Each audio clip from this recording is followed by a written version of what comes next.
দাদা ছিল বোকা আর বাপে ছিল গাধা। আদি যুগের মানুষ তারা করতো না কোনো কাজ। ৭১-এর আগে তারা বুঝতো না সমাজ। জমিদারের ভাব নিয়ে করতো সব নষ্ট।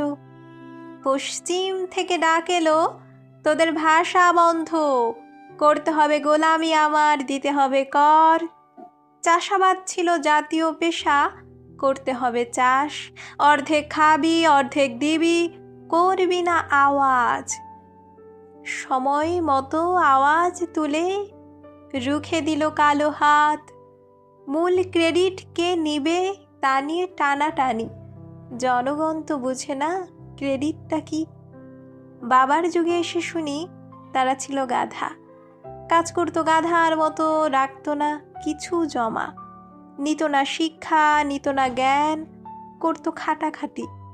যাই এনেছি সব খাবো আজ, করব পেট ভারী।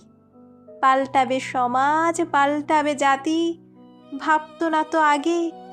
আজ এসে কেন কপালে হাত, ভাবনি কেন আগে। কাজের জন্য দেশের মানুষ আজ কেন এত ঘুরে। কাজ দিয়ে কি দেশটা চলে, বুঝতে হবে আগে। দেশের অর্থ বিদেশে গেছে, খোঁজ রাখনি আগে। দেশের জন্য লড়নি, কে দেবে তার জবাব।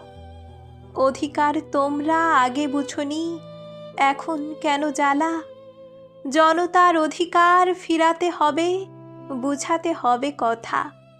দেশ গঠনে বলতে হবে অধিকারের কথা।